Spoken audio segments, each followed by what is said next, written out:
ஆண்டவராகிய இயேசு கிறிஸ்துவின் நாமத்தில் காலை வாழ்த்துக்கள். இன்றைய மன்னா, நீதிமான்களே கர்த்தருக்குள் மகிழ்ந்து களி கூறுங்கள், செம்மையான இருதயம் உள்ளவர்களே நீங்கள் எல்லாரும் ஆனந்த முழக்கமிடுங்கள். சங்கீதம் 32:11. ஏற்கனவே சொன்னது போல இந்த மாதம் முழுவதும் நாம் மகிழ்ச்சி, களி கூறுதல், ஆனந்தம் இவைகளை பற்றி தான் நம்ம தியானிக்க போகிறோம். பாருங்கள், இந்த காலை வேளையிலே ஆண்டவர் சங்கீதக்காரனாகிய தாவீது மூலமாக சொல்கிறார், நீதிமான்களே நீங்கள் எல்லாரும் கர்த்தருக்குள் மகிழ்ந்து கர்த்தருக்குள்ள தான். இதில் நம்ம ரொம்ப மிஸ்டேக் பண்ணிடக்கூடாது. உலகத்திற்குள் நீங்கள் மகிழ்ந்து களி கூறுங்கள்ல, கர்த்தருக்குள்ளாக எந்தெந்த மகிழ்ச்சி காணப்படுகிறதோ அந்தெல்லாம் மகிழ்ந்து நம்ம களி கூறணுமா.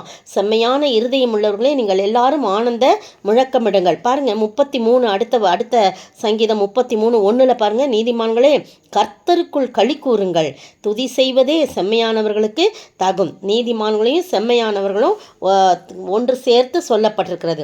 அருமையான வேளையிலே நீங்களும் நானும் ஆண்டவருக்கு முன்பாக எப்பொழுதும் நீதிமான்களாய் இருப்போம் என்று சொன்னால் நாம் எப்படி இருக்கணுமா, கர்த்தருக்குள் மகிழ்ந்து களி கூறும்படியாக, கர்த்தர் கிருபை செய்யும்படியாக நம்மை தாழ்த்தி ஒப்பு கொடுக்கணும். செம்மையான இருதயம் உள்ளவர்களாய் நாம் எப்பொழுதும் ஆனந்த முழக்கமிட்டு கர்த்தரை துதிக்கும்படியாக நாம் அழைக்கப்பட்டிருக்கோம். அதுதான் நமக்கு ரொம்ப வேண்டியதாக இருக்குது. சங்கீதம் 34:15 பாருங்க, 33:11 பாருங்களேன். 33:11 கர்த்தருடைய 33 வசனம் 33:1 சொல்லிட்டேன். அடுத்தது 34:15 பார்த்தீங்கன்னா அங்கே அருமையான ஒரு வார்த்தை சொல்லப்பட்டிருக்குது. கர்த்தருடைய கண்கள் நீதிமான் மேல் நோக்கமாக இருக்கிறது, அவருடைய செவிகள் அவர்கள் கூப்பிடுதலுக்கு எப்போதும் திறந்து இருக்கிறதுன்னு சொல்லப்பட்டிருக்குது. அப்போ ஆண்டவர் நீதிமான்கள் கூப்பிடும்போது என்ன பண்ணுறாரு, அவர் எப்போதும் கேட்டுக்கொண்டிருக்கிறார். அவருடைய கண்கள் நீதிமான்கள் மேலே நோக்கமாக இருக்கிறதுன்னு சொன்னாங்க. 17 வசனம் பாருங்க, நீதிமான்கள் கூப்பிடும்போது கர்த்தர் கேட்டு அவர்களை அவருடைய எல்லா உபத்திரவங்களுக்கும் நீங்களாக்கி விடுவிக்கிறான்னு சொல்லி போடப்பட்டிருக்கு. 19 வசனம் பாருங்க, நீதிமானுக்கு வரும் துன்பங்கள் அநேகமாயிருக்கும், கர்த்தர் அவைகள் எல்லாவற்றிலும் நின்று அவனை விடுவிப்பார் என்று சொல்லி போடப்பட்டிருக்குது. யாக்கோபு எழுதின நிருபத்தில் 2 வசனம் பாருங்க, நம்முடைய பிதாவாகிய ஆபிரகாம் தன் குமாரன் ஈசாக்கை பலிபீடத்தின் மேல் செலுத்தின போது கிரிகளினாலே அல்லவோ நீதிமானாக்கப்பட்டான் என்று சொல்லப்பட்டிருக்குது. பாருங்க, ஒரே பேரான குமாரனாகிய ஈசாக்கை பலியிட சொல்றாரு. எந்த ஒரு முறுமுறுப்பும் செய்யவே இல்லை. பரவாயில்ல, ஈசாக்கை நம்ம ஆண்டவர் தப்பு செய்ய மாட்டான்னு சொல்லிட்டு 22 ஆதியாகமத்தில் பாருங்க, ஆண்டவர் சொல்றாரு, உன் புத்தரனும் உன் ஏகசுதனும் உன் நேசகுமாரமாகிய ஈசாக்கை நீ இப்பொழுது அழைத்து கொண்டு மோரியா தேசத்துக்கு போய் அங்கே நான் உனக்கு காண்பிக்கும் குறிக்கும் மலையிலே ஒன்றின் மேல் அவனை தகன பலியிடுன்னு சொல்றார். எவ்வளோ பெரிய கஷ்டமான வார்த்தை. அப்படியே நொந்து உடஞ்சு போயிருக்கோம் உள்ள. ஆனால் அவர் ஒன்றுமே சொல்ல, பேசாமல் கூட்டிகிட்டு போகிறாரு. பையன் கேட்குறான், நல்ல வாலிப மகனவன், நீங்கள் கணக்கு பார்த்தீங்கன்னா அவன் ஒரு நல்ல வாலிபன் பையன். ஆனாலும் என் தகப்பன் எப்படி ஆபிரகாம் என் ஆண்டவர் எப்படி தப்பு செய்ய மாட்டான்னு நினைக்கிறாரோ அதே போல் ஈசாக்கு எங்கள் அப்பா தப்பு செய்ய மாட்டார், ஏதோ நடக்க போகுதுன்னு சொல்லிட்டு தன்னை ஒப்பு கொடுத்தான். பிரியமானவர்களே, படுக்க வைக்கிறாங்க, எல்லாம் செஞ்சாங்க. ஆனால் ஒரு முரண்டும் பண்ணல. அப்போ ஈசாக்கை கட்டி அந்த பலிபீடத்தின் அடுக்கிய கட்டைகளின் மேல் அவனை கிடத்தினான். பிறகு ஆபிரகாம் தன் குமாரனை வெட்டும்படி 9-10 வசனங்கள்லாம் பாருங்க, தன் கையை நீட்டி கத்தியை எடுக்கிறான்.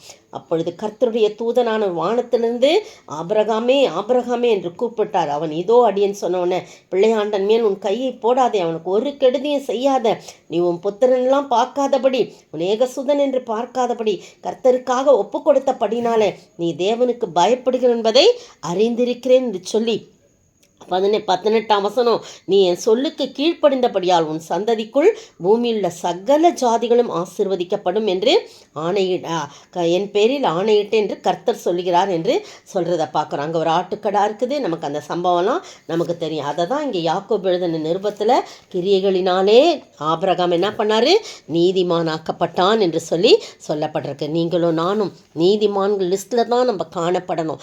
எப்போவுமே நம்ம அருவருப்பான காரியங்களுக்கோ கர்த்தருக்கு பிரியமில்லாத நாம் பாவிகளாய் இருந்தாலும் ஆண்டவருடைய இரத்தத்தினாலே கழுவப்பட்ட நீதிமான்களாய் நாம் காணப்படுறோம் இல்லையா? திரும்பவும் திரும்பவும் பாவத்தில் விழுந்து போகாதபடி நம்ம அப்படிலாம் நம்ம எந்த ஒரு காரியத்தையும் செய்து கொண்டிருக்காதபடி ஆண்டவருக்குள் பரிசுத்தமாய் வாழ ஆண்டவரிடத்தில் ஒப்பு கொடுப்போமா? அப்போது மட்டும்தான் ஆனந்த மகிழ்ச்சி கிடைக்கும், பெரிய சந்தோஷம் கிடைக்கும், ஒரு பெரிய சமாதானம் கிடைக்கும், களி கூறுதல் கிடைக்கும். பிரியமானவர்களே, சங்கீதம் 30:32-11 படியும் 33:1 படியும் நாம் கர்த்தரை துதித்து ஆராதனை செய்து மகிழ்ந்து களி கூற ஆண்டவர் தாமே கிருபை செய்வாராக. ஆமேன். நீதிமான் தள்ளாட விட மாட்டார், நித்திய மகிழ்ச்சி தினம் தருவார். கர்த்தர் மேல் பாரத்தை வைத்து விடு, கலங்கி தவிக்காதே, அவரே உன்னை ஆதரிப்பார், அதிசயம் செய்வார். ஸ்தோத்திரிக்கிற ஆண்டவரே, துதிக்கிற ராஜா, நீதிமானை தள்ளாட விடாதபடி நீர் பாதுகாக்கிறீர், கூப்பிடும்போது செவிசாய்க்கிறீர். ஆண்டவரே, அவர்கள் நீதிமான்களை நித்திய மகிழ்ச்சியும் களி கூறுதலும் உண்டாகும்படி செய்வீர். தினம் தினம் நித்திய மகிழ்ச்சி அவர்களுக்கு தந்து அவர்களுமே ஆராதிக்கும்படியாக ஆண்டவர் நீங்கள் கிருபை செய்கிறீங்க. அதுபோல் நாங்களும் கூட கர்த்தாவே உமக்கு முன்பாக நீதிமான்களாய் காணப்பட எங்களை கிளை நறுக்கி களை பிடுங்கி கர்த்தர் காத்து சுத்தம் செய்து ஆண்டவரே ஒவ்வொரு நாளும் ஆண்டவரே உமக்கு முன்பாக நீதிமான்களாய் காணப்பட நீர் உதவி செய்ய வேணுமாய் ஜெபிக்கிறோம். அதன் மூலம் உம்மை துதித்து போற்றி பாடி உம்மை கீர்த்தனம் பண்ண நீர் உதவி செய்ய வேண்டும் என்று ஆனந்த முழக்கமிட இந்த மாதம் முழுவதும் நீர் கிருபை செய்ய வேண்டும் என்று கர்த்தரும் மீட்பரும் ராஜாவாகிய இயேசு கிறிஸ்துவின் விலையேறப்பட்ட நாமத்தில் ஜெபிக்கிறேன் பிதாவே, ஆமேன். நேற்றைய பதில்கள் 5 கேள்விக்கான பதில்கள். 1. நியாயம் தண்ணீரைப் போலவும் நீதி வற்றாத நதியைப் போலவும் புரண்டு வர கடவது. ஆமோஸ் 5:24. 2. ஏசாவின் பர்வதத்தை நியாயம் தீர்ப்பதற்காக இரட்சகர்கள் சீயோன் பர்வதத்தில் வந்தேறுவார்கள். ஒபதியா 1:21. 3. தம் பொல்லாத வழியையும் தம் கைகளில் உள்ள கொடுமையையும் விட்டு திரும்ப கடவர்கள். யோனா 4:10. 4. அவர்களில் ஐஸ்வர்யம் உள்ளவர்கள் கொடுமையால் நிறைந்து இருக்கிறார்கள். மீகா 6:12. 5. இதோ சமாதானத்தை கூறுகிற சுவிசேஷனுடைய கால்கள் மலைகளின் மேல் வருகிறது. நாகும் 1:15. இன்றைய கேள்வி, அவனுடைய எது என்னவாகும்? அவனுடைய யார் எதை தரித்து கொண்டிருக்கிறார்கள்? அவனுடைய எது என்னவாகும்? அவனுடைய யார் எதை தரித்து கொண்டிருக்கிறார்கள்?